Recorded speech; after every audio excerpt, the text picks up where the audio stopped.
Salut à tous, j'espère que vous allez bien. Aujourd'hui, j'ai une super vidéo pour vous. Lionel Messi, le retour manqué du fils prodigue en Catalogne.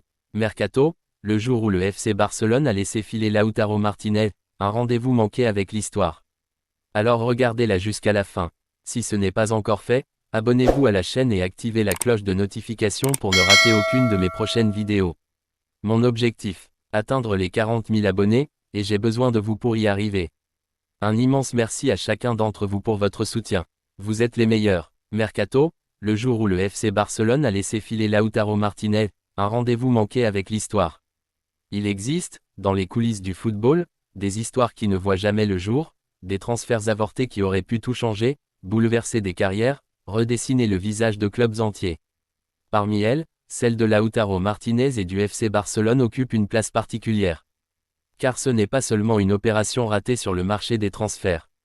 C'est un tournant invisible, un croisement de trajectoires qui aurait pu redonner un souffle nouveau à une équipe en quête de renouveau. Aujourd'hui, alors que l'Inter Milan de Lautaro s'apprête à affronter le Barça en demi-finale de Ligue des Champions, le destin joue une partition ironique, presque cruelle, en plaçant sur le chemin des Blaugrana celui qui aurait dû devenir leur fer de lance. Nous sommes en mars 2020. Le monde retient son souffle, sans encore mesurer l'ampleur de la tempête à venir. À Barcelone, les dirigeants s'activent. Une urgence plane, préparer l'après Luis Suarez, légende vivante dont les jambes, peu à peu, trahissent les années de combat au plus haut niveau. Il faut trouver un attaquant capable non seulement de succéder à l'Uruguayen, mais aussi d'incarner l'avenir du club.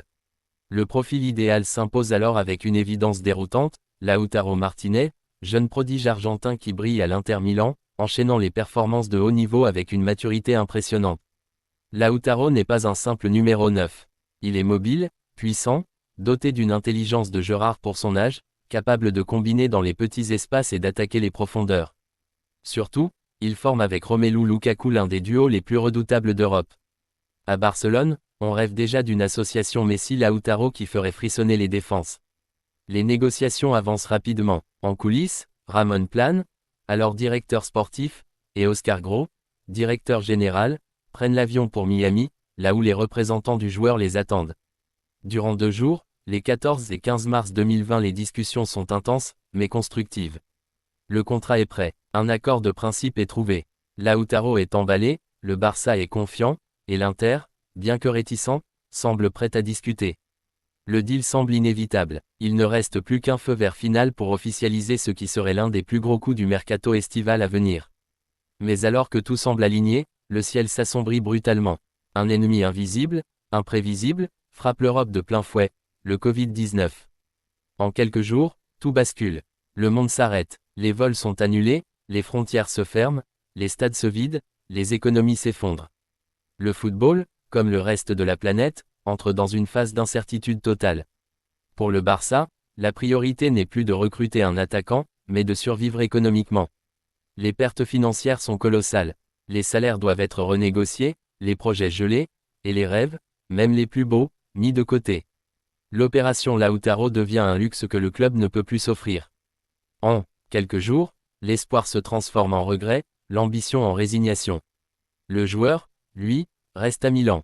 Et ce qui devait être un nouveau départ pour le Barça devient un rendez-vous manqué avec le destin. Le club catalan, empêtré dans ses crises internes et ses problèmes financiers, entre alors dans une période trouble, marquée par l'instabilité et les doutes. Lautaro, de son côté, continue sa progression. Il devient l'un des visages de l'Inter, enchaîne les titres nationaux, s'impose comme capitaine, et gagne en stature, jusqu'à devenir aujourd'hui l'un des attaquants les plus redoutés d'Europe. 5 ans ont passé. 5 longues années durant lesquelles le FC Barcelone a vu défiler des noms, des espoirs, des déceptions. Et aujourd'hui, le sort, avec son ironie cruelle, réunit enfin Lautaro et le Barça. Mais pas dans le même camp. Dans cette demi-finale de Ligue des Champions, ce n'est pas en tant qu'attaquant Blaugrana que le « Taureau » foulera la pelouse. Ce sera en adversaire, en capitaine de l'Inter, en homme fort d'une équipe solide, bien organisée, ambitieuse. Un match hautement symbolique. Une confrontation qui aurait pu être celle d'un retour triomphal au Camp Nou, mais qui sera celle d'un regret silencieux. Car dans un monde sans pandémie, peut-être que Lautaro aurait porté le numéro 10 après Messi, peut-être aurait-il été le visage du renouveau catalan, peut-être aurait-il réécrit l'histoire du Barça post-2015. Mais la réalité en a décidé autrement. Et désormais, c'est contre les Catalans qu'il tentera de s'inscrire une nouvelle fois dans la légende européenne. Le football, parfois, est cruel. Et les grandes histoires sont aussi faites de rendez-vous manqués. Lionel Messi, le retour manqué du fils prodigue en Catalogne. Installé aujourd'hui de l'autre côté de l'Atlantique, sous les palmiers de la Floride et les projecteurs de la Major League Soccer, Lionel Andrés Messi évolue dans un environnement totalement différent de celui où il a écrit les plus belles pages de sa légende. À l'Inter Miami, il continue de faire parler sa magie, d'enchanter les terrains, d'émerveiller les supporters du monde entier. Pourtant, au fond de lui, au cœur de cet homme qui a tout gagné et tout vécu, persiste une ombre, un regret discret mais profond, presque douloureux, celui de n'avoir jamais pu revenir là où tout a commencé, dans ce sanctuaire du football qu'est le FC Barcelone. Après avoir soulevé la Coupe du Monde avec l'Argentine, accomplissant ainsi le rêve ultime de toute une nation et d'un peuple qui l'avait tant attendu, Messi a vu se rouvrir une blessure qu'il croyait refermée, son départ du Barça, abrupt, forcé, incomplet. Ce moment, censé clore une aventure mythique, avait laissé un goût amer. Et en lui germait l'espoir, fragile mais tenace, d'un retour aux sources, d'un dernier acte en Catalogne, comme pour réparer le fil brisé d'une histoire d'amour inachevée. Lorsqu'il s'est exprimé, les mots étaient simples mais chargés de sens, portés par une sincérité rare. J'aurais aimé revenir chez moi, là où tout a commencé, là où mon cœur bat encore. Ce n'était pas une déclaration ordinaire. C'était l'aveu d'un homme qui, malgré la gloire, les titres, les records, ressentait encore ce besoin de refermer le cercle, de retrouver la terre de ses exploits, la ville où il est devenu bien plus qu'un joueur, une légende, une idole, une figure quasi mythologique. Mais les rouages du football moderne, faits d'intérêts économiques, de contraintes administratives et d'équilibres précaires, ont eu raison de ce rêve. Le destin, parfois cruel, n'a pas permis que se réalise ce qui semblait pourtant naturel, presque évident. Ce retour manqué n'est pas seulement une anecdote. Il représente tout le poids émotionnel du lien entre Messi et le FC Barcelone, une relation fusionnelle, unique, façonnée par le temps, par les triomphes, par les épreuves aussi. Plus qu'un club, le Barça a été pour lui une maison, un refuge, une école de vie. Et à travers ses souvenirs, c'est tout un pan de sa propre identité que Messi évoque. Quand il parle de Barcelone, ses yeux brillent autrement. C'est le regard de l'enfant timide arrivé d'Argentine, minuscule et silencieux, qui a grandi en portant le numéro 10 avec une aisance déconcertante, qui a fait chavirer les foules et trembler les défenses. C'est le regard de l'homme qui a tout donné, jusqu'à ses dernières larmes, le jour de son départ. Parmi les figures qui ont marqué cette épopée, une se détache toujours dans ses discours, celle de Pep Guardiola.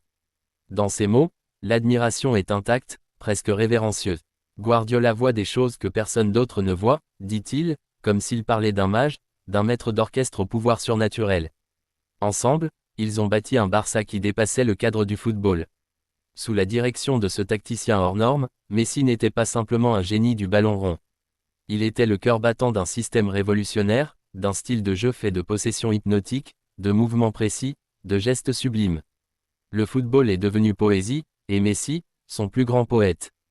Aux côtés de coéquipiers d'exception comme Xavi, métronome infaillible, Iniesta, l'artiste discret, ou encore Busquets, le stratège silencieux, Messi a évolué dans une équipe qui semble aujourd'hui sortie d'un rêve.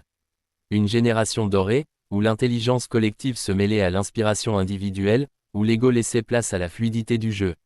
C'était une alchimie parfaite, a-t-il confié un jour. Une symbiose rare, presque miraculeuse, que le monde entier regardait avec fascination. Ce Barça-là n'a pas seulement gagné des trophées. Il a changé la perception du football, il a imposé une nouvelle esthétique, un idéal, une utopie rendue réelle. Aujourd'hui encore, alors qu'il écrit une nouvelle page de son histoire sous d'autres cieux, Messi garde cette époque comme un phare dans sa mémoire, une lumière qui ne s'éteint jamais.